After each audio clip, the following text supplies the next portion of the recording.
La Perse, l'empire qui domine le monde antique depuis plusieurs centaines d'années. De la Grèce à l'ouest, à l'Inde à l'est, toutes les nations connaissent sa puissance, la richesse légendaire de sa capitale, Suse, ainsi que son armée colossale. Personne n'ose défier l'empereur perse ou contester sa puissance. Il y a près de 2350 ans, la province de Macédoine, dans le nord de la Grèce, voit naître un poulain arrogant du nom de Alexandre. Il décide de renverser l'empereur perse et de devenir à son tour le maître du monde.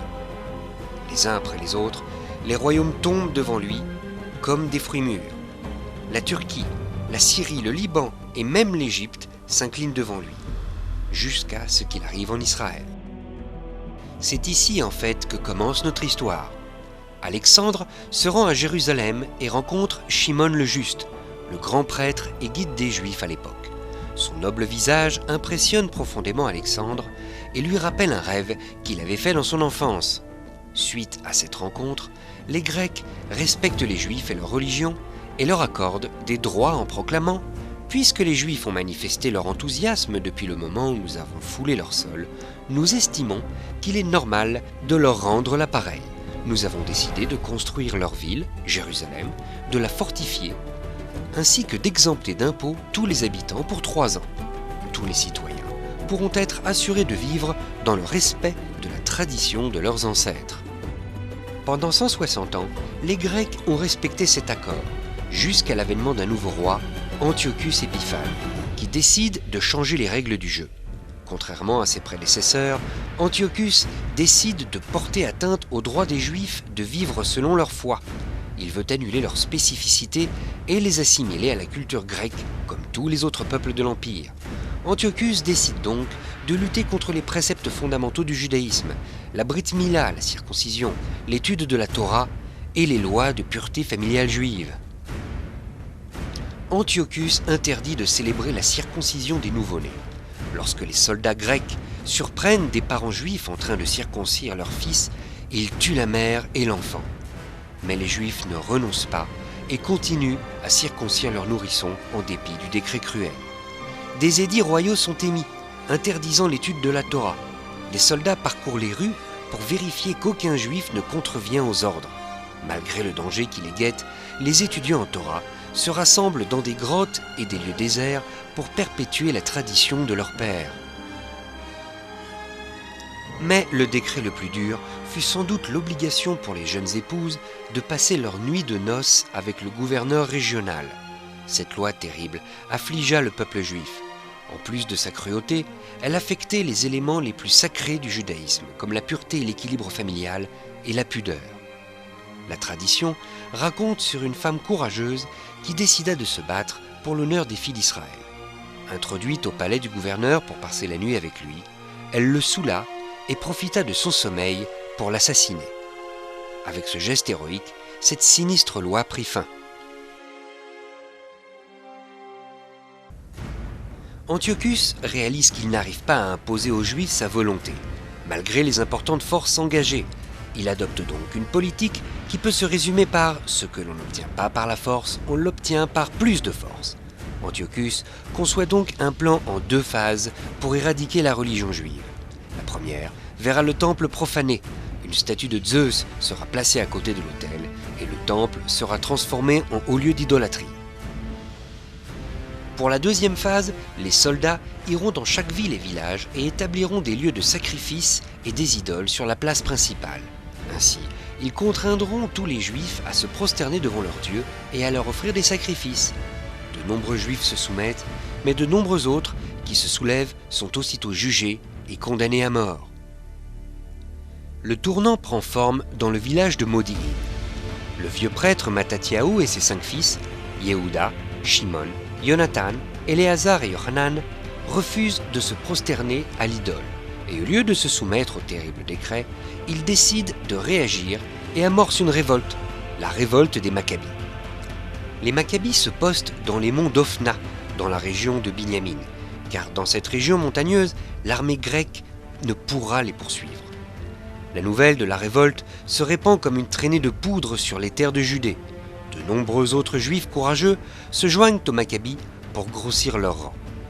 Yehuda Maccabi sait qu'il est difficile de combattre l'armée grecque forte en hommes et expérimentée.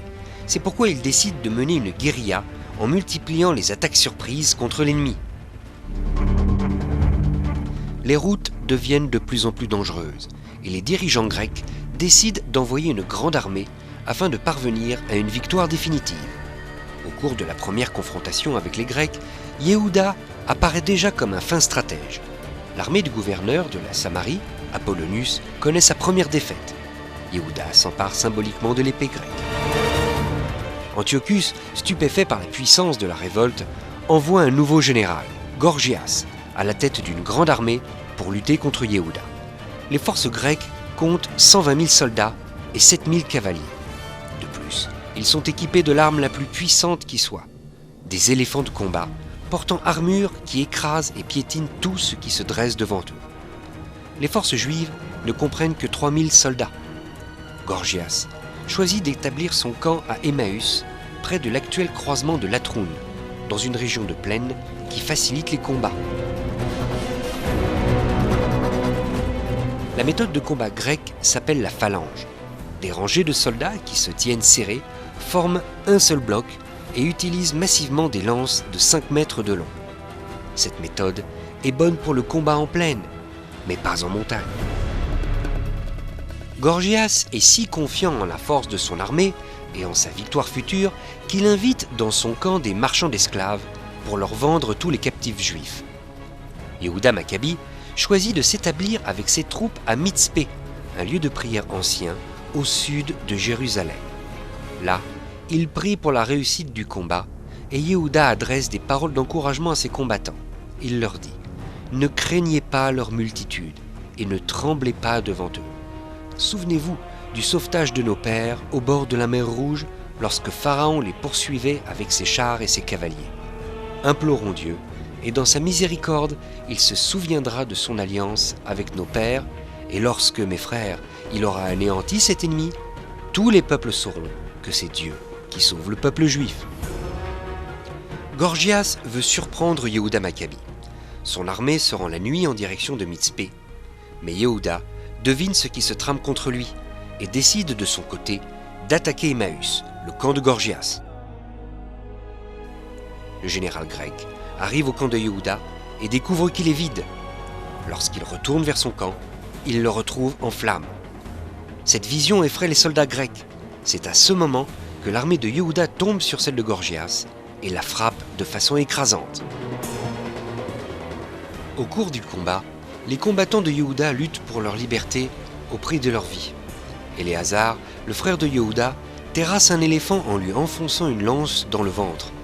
L'éléphant s'effondre, mais Éléazar trouve lui aussi la mort, écrasé par l'éléphant.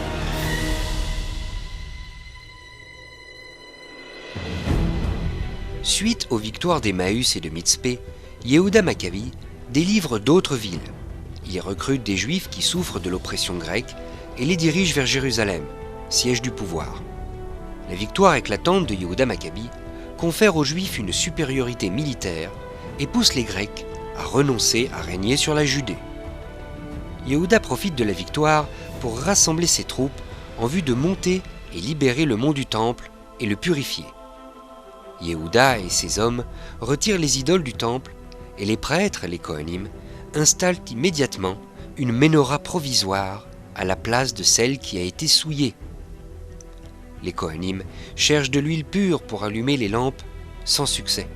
Tout a été souillé. Des coursiers sont dépêchés pour rapporter de l'huile. C'est un voyage de 8 jours qui laissera le temple dépourvu de combustible.